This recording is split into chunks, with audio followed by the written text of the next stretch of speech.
They may take our lives, but they'll never take our tweets.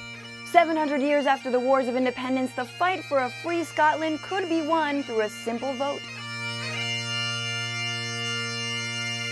Basically, on September 18th, Scottish people will choose whether or not to leave the United Kingdom behind in a referendum. Polls show it could go either way, and the battleground goes beyond the ballot box to social media.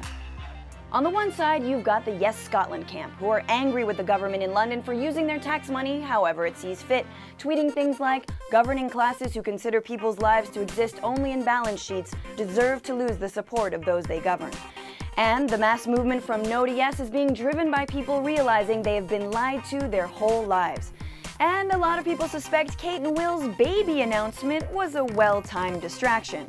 Gunnar Ear said, "Vote Yes Scotland before you have another royal baby to support. Hashtag Yes Scotland."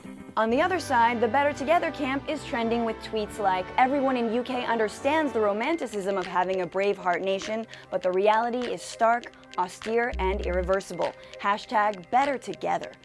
It all feels a bit like Twilight's Team Edward and Team Jacob, except instead of vampires versus werewolves, you've got Scotch versus gin and tonic. Pets are also being dragged into the fight, and Irish artists in Belfast weighed in with some surprising support.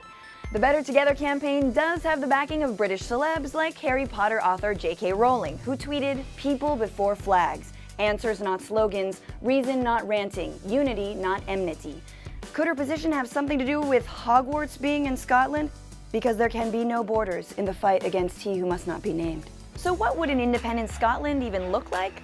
There's lots of unknowns, like whether the country would stick with the pound. Mike Moffat tweeted, "The only way, and I mean the only way an independent Scotland makes sense is if they have their own currency." John Rentoul says there's nothing wrong with an independent Scotland using the pound, but then it wouldn't be independent. Economist Paul Krugman also warned that, quote, "Everything that has happened in Europe since 2009 or so has demonstrated that sharing a currency without sharing a government is very dangerous." It's a tough choice. If only William Wallace had had Twitter. Subscribe on YouTube, follow us on Twitter, and like us on Facebook.